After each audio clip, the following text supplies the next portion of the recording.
નમસ્કાર દર્શક મિત્રો, હું છું નિર્મળા ચૌહાણ. સૌરાષ્ટ્ર સમ્રાટ ન્યૂઝ ચેનલમાં આપનું હાર્દિક સ્વાગત છે. ગઢડાના ઉગામેડી ગામના અને ધર્મનંદન ડાયમંડના લાલજીભાઈ પટેલનો વતન માટેનો અનોખો પ્રેમ.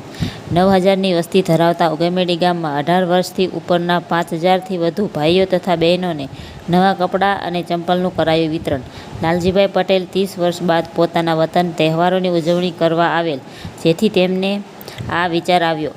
પોતાના નિવાસસ્થાને નવા કપડાં, ચંપલ તેમજ બહેનોના નવા કપડાંનું કરાયું વિતરણ.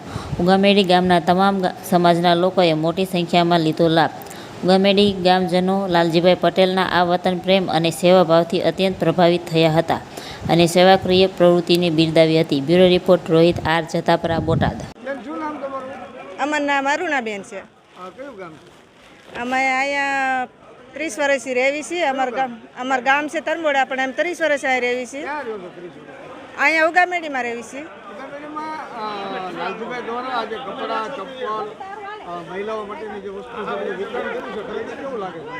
અમને આજ બહુ સારું લાગ્યું. આ બધું આપે છે એટલે આ હાડીઓ આપે છે, ચપ્પલ આપે છે, એવું બધું અમને આપે છે એટલે અમને બહુ ગમ્યું. આજ પૈસા લેવામાં આવે છે કે કેવી રીતે? ના, એમનામ આપે છે, પૈસા નથી. ખરેખર આ નિઃશુલ્ક તહેવારોને લઈને આપે છે. હા, તો આમ તમારે શું કહેવાનું, કેવું લાગે? ના, અમને બહુ સરસ લાગ્યું. ગરીબ માણસ માટે બહુ સરસ. મારું નામ લાલજીભાઈ તુલસીભાઈ પટેલ. લાલજીભાઈ, આજે ઉગામેડી ગામ ખાતે એટલે કે તમારા ગામની અંદર તમે કપડાં ચપ્પલનું વિતરણ કરી રહ્યા છો, આવો વિચાર ક્યારે આવ્યો? ઉગામેડી ગામ એટલે મારા વતનનું ગામ. આજથી 10 વર્ષ પહેલાં પાણીના કામ માટે, ખેડૂત માટે જે જીવન જરૂરિયાત વસ્તુ હતી, પાણીનું કામ 3 તળાવ 30 ફૂટ ઊંડા તળાવ કરી અને ગામના પાણીની જરૂરિયાત પૂરી કરી. અવારનવાર એમ વિચાર આવ્યા કરે ગામના લોકોને આપણે કંઈ પણ રીતે મદદરૂપ થવું જોઈએ.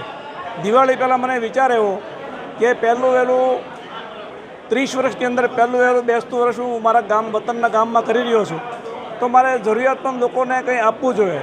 તો કપડાં વિતરણ કરી અને ચંપલ વિતરણ કરી, જે લોકોને બહુ તકલીફ હોય છે, તો એના માટે મને વિચાર આવ્યો, એના માટે આખું આયોજન કરેલ છે.